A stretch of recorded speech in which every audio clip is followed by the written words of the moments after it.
this area. It's called like Belmont and Clark or Lakeview or Lincoln Park. And the cool thing about this area is it's kind of like if you're part of skate culture, you're kind of into kind of quote unquote like alternative music, emo, pop punk, whatever it is. Kind of like this is a great area for it. It's got awesome thrift stores. It's got a couple cool venues. You used to have this place called the Bottom Lounge. It's got the Metro. And then a lot of great like vegetarian places to eat.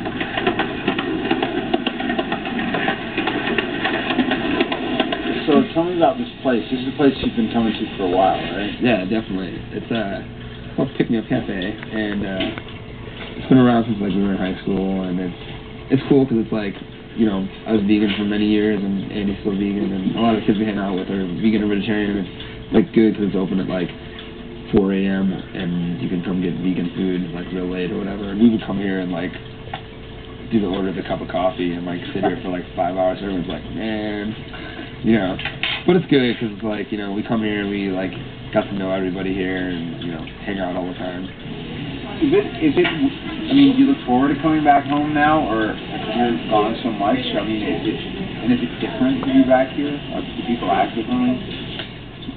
I mean, it's like, yeah, no, like, I'm happy to come back, but at the same time, like, it's like the only reason you're like even doing this band is so you can just hang out with your friends all the time, kind of, and it just ends up becoming this job. Like, it becomes a job, kind of, you know what I'm saying? Like, it's like you were doing it because, like, you're like, yeah, I never want to get a job, and then all of a sudden it's, like, the biggest job you could ever have, and it's like, you're never home and you never see your friends, and it's like, it's weird how, like, you're gone, and, like, the smallest change in people, like, it just becomes, like, it's, like, magnified. It's like, your brother grows, like, 1 inch or something, it's like, if you were here, you wouldn't notice it because it happens like so gradually. But like when you're gone and then you come back after like 3 or 4 months, it's like you're like, wow, what's going on? And like your friends have new inside jokes and there's new friends. And it's like it feels weird, you feel like an alien kind of. Yeah, it's weird. I mean, it's weird to have someone like ask you for your phone number and you to like calculate in your head and be like, well, thank you.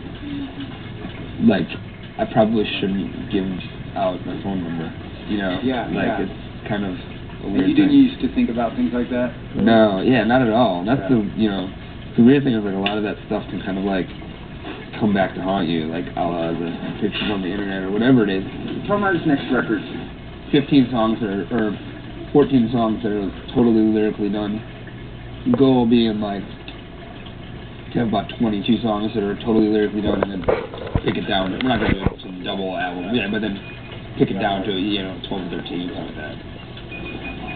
And are most of them so far more informed by career stuff, band stuff, this last year and a half, whatever stuff, or is it still love and relationships? It's weird because I'm so like, I feel like my head, like, or just how I am as a person is so swirling, like, they're so interconnected to me, because people will always be like, like, they all mean the same thing. Like, not really, but they all, like, like, everything I had, like, everything that I do for the most part of my life is something that I feel, like, really passionate about or whatever, and so, like, how I am with, like, our band is, like, is very relatable to how I interact, with people and relationships or whatever. I think that, this record is far more, reactionary about as far as, like, like, where we're at, where my head's at, and career and what's going on in the world than our past records. But at the same time, like I think that it's undeniable, like like when you have these kind of obsessions to not write about them, and then at the same time I think that, I think we told you, I'm not sure. Like I think that there's like 2 or 3 like love songs on the record, which is like just so like out of line for Fall Out Boy, you know what I'm saying? And it's like.